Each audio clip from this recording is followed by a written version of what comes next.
الحمد لله رب العالمين والصلاة والسلام على سيد الأنبياء والمرسلين أما بعد فأعوذ بالله من الشيطان الرجيم بسم الله الرحمن الرحيم قل هو الله أحد الله الصمد لم يلد ولم يولد ولم يكن له كفوا أحد صدق الله العظيم۔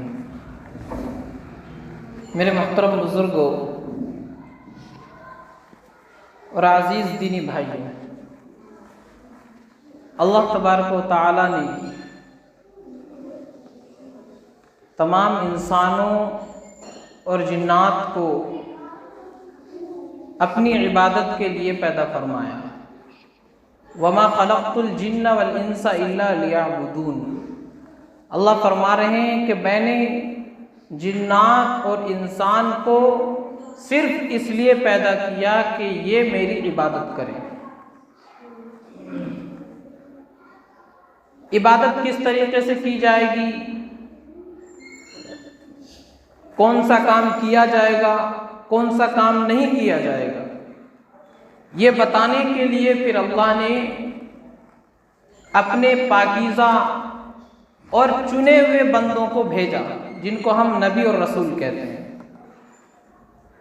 وہ دنیا میں آئے اور انہوں نے اپنی اپنی قوم کو، اپنی اپنی امت کو بتایا کہ یہ کام کرنا تمہارے لیے جائز ہے، یہ کام کرنا ناجائز ہے، یہ حلال ہے، یہ حرام ہے، یہ عبادت ہے اور یہ غیر عبادت ہے۔ اس مقصد کے لیے اللہ نے بے شمار نبیوں کو، رسولوں کو دنیا میں بھیجا، جن کی صحیح تعداد معلوم نہیں، روایتوں میں ہے کہ 1.25 لاکھ انبیاء دنیا میں آئے۔ تو اللہ نے اتنے سارے نبیوں کو، رسولوں کو اسی لیے بھیجا کہ وہ جا کر کے لوگوں کو بتائے کہ کیا عبادت ہے اور کیا عبادت نہیں ہے۔ بے شمار نبی آئے، قرآن میں صرف 25 نبیوں کا تذکرہ ملتا ہے، اس کے علاوہ بہت سے نبی اور رسول ایسے ہیں کہ ہم ان کے نام تک نہیں جانتے۔ تو ان کے آنے کا مقصد یہی تھا کہ لوگوں کو بتائے اللہ نے تمہیں کس لیے پیدا کیا اور کس طریقے سے تمہیں دنیا میں زندگی گزارنی ہے۔ ان تمام نبیوں نے صرف آ کر کے امت کو، لوگوں کو یہی تعلیم دی۔ یہ سلسلہ حضرت آدم علیہ السلام سے شروع ہوا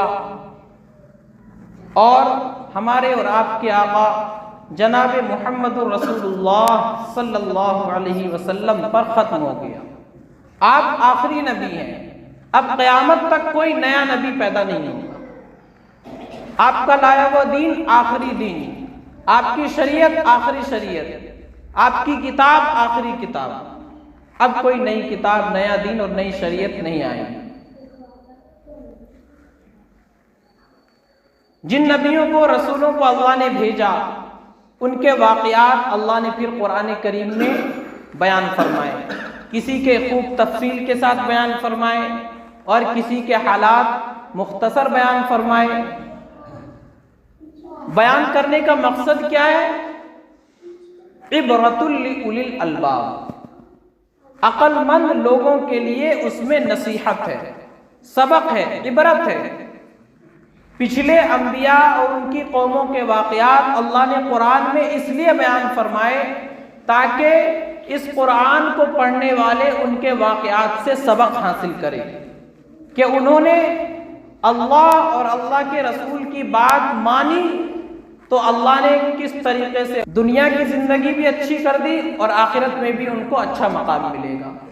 اور جنہوں نے اللہ اور اس کے رسول کی نافرمانی کی، اللہ نے دنیا میں بھی ان پر عذاب بھیجا اور آخرت میں بھی ان کے لیے عذاب تیار کر رکھا ہے۔ اس مقصد کے لیے اللہ نے پچھلی قوموں کے واقعات قرآن میں ذکر فرمائے۔ جن کا ذکر اللہ نے قرآن میں فرمایا ان میں سے ایک اللہ کے برگزیدہ اور عظیم الشان پیغمبر حضرت عیسیٰ علیہ السلام ہے۔ حضرت عیسیٰ علیہ السلام کو اللہ نے بغیر باپ کے پیدا فرمایا. یہ اللہ کی قدرت ہے. اللہ تعالیٰ ہر چیز پر قادر ہے. فعال لما یرید، اللہ جو چاہے کر سکتا ہے. اللہ نے حضرت آدم کو بغیر ماں باپ کے پیدا فرمایا، نہ ماں ہے نہ باپ ہے. اللہ نے حضرت حوا کو بغیر ماں کے پیدا فرمایا، حضرت آدم کی پسلی سے نکالا. تو ایک اللہ کا قانون ہے اور ایک اللہ کی قدرت ہے. اللہ کا قانون تو یہ ہے کہ مرد اور عورت دونوں سے مل کر بچہ پیدا ہوگا، یہ اللہ کا قانون ہے. لیکن اللہ کی قدرت یہ ہے کہ اللہ نہ مرد کے محتاج ہے نہ عورت کے محتاج ہے. بغیر مرد اور عورت کے اللہ نے بچہ پیدا کیا. حضرت آدم علیہ السلام کو بنایا، نہ ماں ہے نہ باپ ہے. اللہ بغیر ماں کے پیدا کر سکتے ہیں، حضرت حوا کو کیا. اللہ بغیر باپ کے کر سکتے ہیں، جیسا کہ حضرت عیسیٰ علیہ السلام کو پیدا فرمایا. قرآن میں اس کا تذکرہ ہے. پھر اس کے بعد اللہ تبارک و تعالیٰ نے حضرت عیسیٰ کو نبی بنایا اور ان پر کتاب نازل فرمائی. جو 4 بڑی بڑی مشہور کتابیں ہیں، تورات، زبور، انجیل، قرآن، ان میں سے ایک کتاب انجیل اللہ نے حضرت عیسیٰ علیہ السلام پر نازل فرمائی، جس کو آج کل بائبل کہا جاتا ہے. وہ اللہ نے حضرت عیسیٰ علیہ السلام پر نازل فرمائی. حضرت عیسیٰ علیہ السلام کی پوری زندگی معجزوں سے بھری ہوئی. ایسے ایسے کارنامے اور ایسے ایسے واقعات حضرت عیسیٰ علیہ السلام کے بارے میں ہیں کہ جن کو سن کر پڑھ کر عقل حیران رہ جاتی ہے. اسی چیز کو معجزہ کہا جاتا ہے. جس کو سن کر اور دیکھ کر عقل حیران رہ جائے، کوئی اور اس کو نہ کر سکے، اسی کو معجزہ کہا جاتا ہے. سب سے پہلا معجزہ تو اللہ نے بغیر باپ کے حضرت عیسیٰ کو پیدا فرما دیا. اس کے بعد حضرت عیسیٰ علیہ السلام ماں کی گود میں اور بولنے لگے.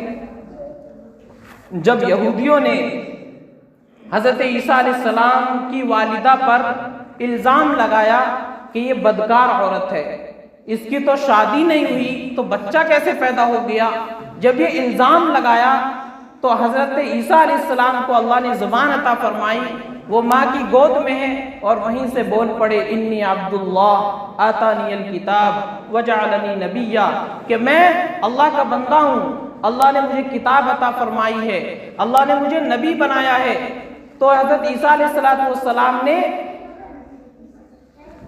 ماں کی گود میں کلام فرمایا اور انہوں نے اپنی ماں حضرت مریم کے اوپر سے الزام کو دفع کیا. اللہ نے ان کی زبانی دفع کرایا. یہ معجزہ. اس کے بعد حضرت عیسیٰ علیہ السلام جو مادرزاد اندھے ہوتے تھے، نابینا پیدا ہوئے، اس پر حضرت عیسیٰ علیہ السلام ہاتھ پھیرتے تھے، اس کی آنکھ اچھی ہو جاتی تھی، وہ دیکھنے لگتا تھا.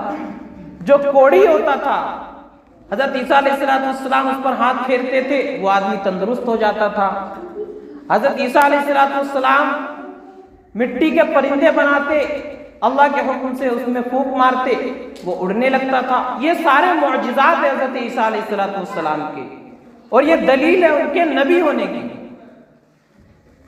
پھر اس کے بعد اللہ تبارک و تعالیٰ نے ان کو زندہ آسمان پر اٹھا لیا. یہودیوں نے، ان کے دشمنوں نے سازش کی ان کو قتل کرنے کی، ان کو سولی پر لٹکانے کی. اللہ تبارک و تعالیٰ نے ان کے مکر کو اور ان کی پلاننگ کو ختم کیا.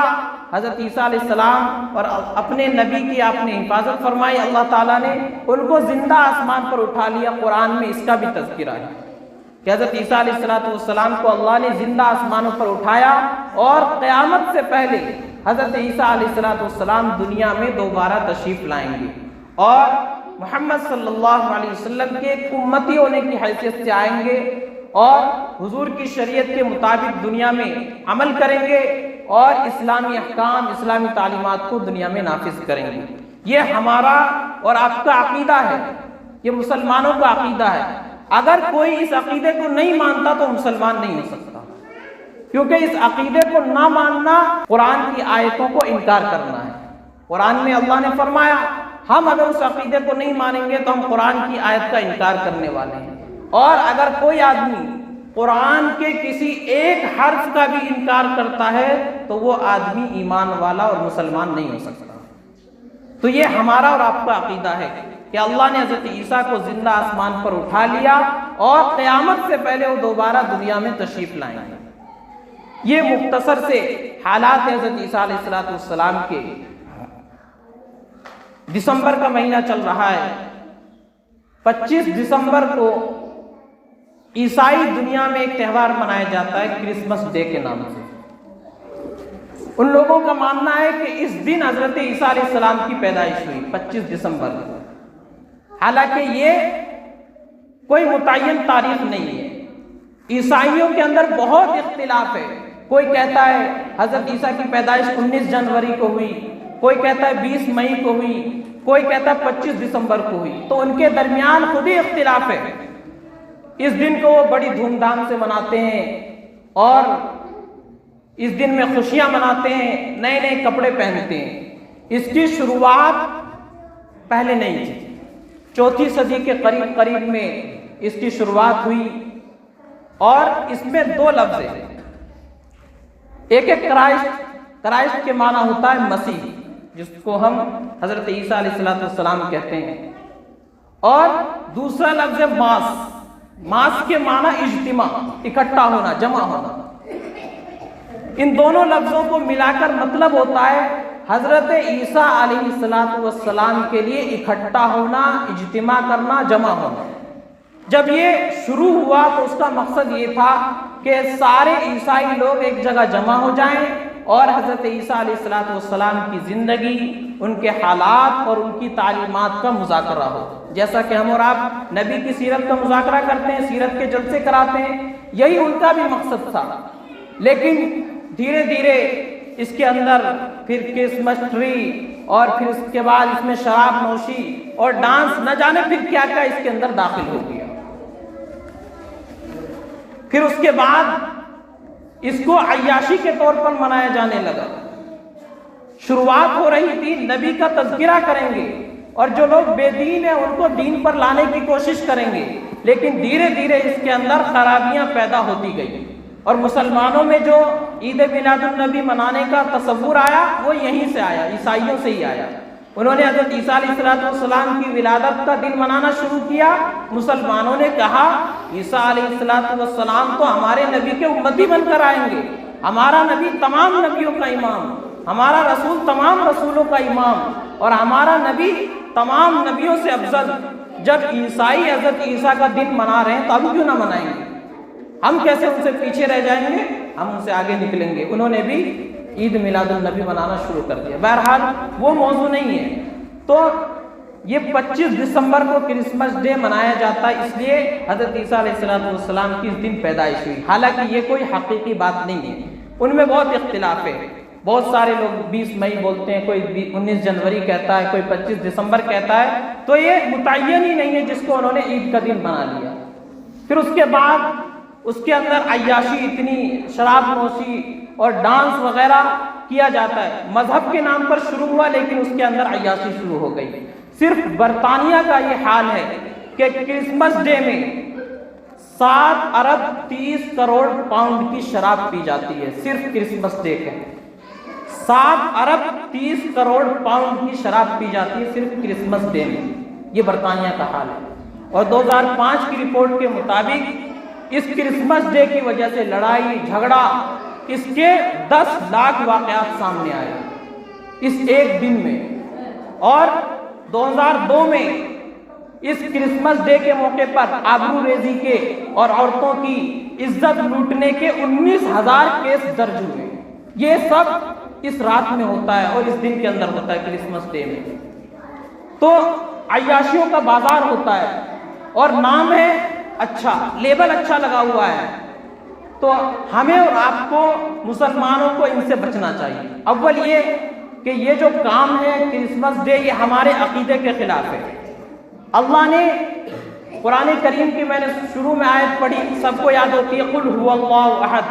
اللہ نبی سے فرماتے ہیں اے نبی آپ کہہ دیجئے اللہ ایک ہے، اللہ الصمد، اللہ بے نیاز ہے، وہ کسی کا محتاج نہیں، لم یلد ولم یولد، نہ اس نے کسی کو جنا نہ وہ کسی سے جنا گیا، یعنی نہ اس کی کوئی اولاد ہے اور نہ اس کے ماں باپ ہے، وَلَمْ يَكُنْ لَهُ كُفُوًا أَحَدٌ، اور کوئی اس کا شریک نہیں ہے، کام کرنے میں کوئی اس کا ساجی اور پارٹنر نہیں ہے۔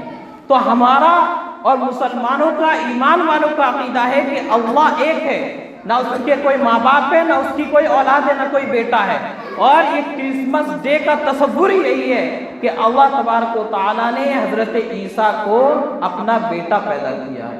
وہ مانتے ہیں کہ حضرت عیسیٰ علیہ السلام اللہ کے بیٹے ہیں، ہم اور آپ سمجھتے نہیں ہیں، خاص کر نوجوان نسل، اور کرسمس ڈے کے موقع پر اسٹیٹس لگا دیتے ہیں فیس بک پر، واٹس ایپ پر، میری کرسمس ڈے۔ میری کرسمس ڈے کا مطلب ہوتا ہے کہ اللہ نے، میری کرسمس کا مطلب اللہ نے اپنا بیٹا پیدا کیا، عیسیٰ علیہ السلام اللہ کے بیٹے ہیں، یہ مطلب ہوتا ہے۔ تو ہمیں اور آپ کو اور خصوصاً نوجوانوں کو اس سے بچنا چاہیے۔ اگر ہمارا کوئی عیسائی دوست ہے تو وہ اگر ہمیں کہے میری کرسمس، تو ہمیں بس شکریہ کہہ کر کام چلانا ہے، شکریہ۔ اور اگر آپ اپنے عیسائی دوست کو راضی کریں گے تو اللہ کو ناراض کر دیں گے، ایمان سے ہاتھ دھو بیٹھیں گے۔ اگر آپ نے اس کے میری کرسمس کے جواب میں آپ نے بھی کہہ دیا تو آپ مسلمان نہیں رہیں گے، آپ کا ایمان ختم ہو جائے گا، کیونکہ اس کا مطلب ہے اللہ نے حضرت عیسیٰ کو اپنا بیٹا پیدا کیا، اس لیے اس سے بچنا چاہیے۔ اور اگر کوئی ہمارا دوست ہے وہ کہتا ہے تو بس اس کو شکریہ کہہ کر کام چلائیں اور اس کو اچھے سے سمجھا دیں کہ یہ ہمارے عقیدے کے خلاف ہے۔ مذہب اسلام میں صراحت کے ساتھ قرآن میں، حدیث میں عقیدہ بیان کیا گیا، اور اسلام کی بنیاد ہی یہی ہے کہ اللہ ایک ہے، تنہا ہے، اس کا کوئی شریک نہیں، نہ اس کے ماں باپ ہے نہ اس کی اولاد ہے۔ تو بس خلاصہ یہی کہ یہ دن اگلے ہفتے جمعے کا دن ہی شاید کرسمس ڈے 25 دسمبر، تو ہمیں اور آپ کو نہ اس طرح کی محفلوں میں شریک ہونا چاہیے، نہ اس طرح کے پوسٹ کرنے چاہیے، اور نہ اس طریقے سے کسی کو مبارکباد دینی چاہیے۔ کوئی اگر ہمیں کہتا ہے تو ہم بس اس کو شکریہ کہیں، تھینک یو کہیں، کام چلا لے بس اس پر۔ اگر ہم اس سے آگے بڑھیں گے تو ہمارا ایمان خطرے میں پڑ جائے گا۔ اللہ تعالی ہم سب کو بات سمجھنے کی توفیق عطا فرمائے۔ وآخر دعوانا ان الحمد للہ رب العالمین۔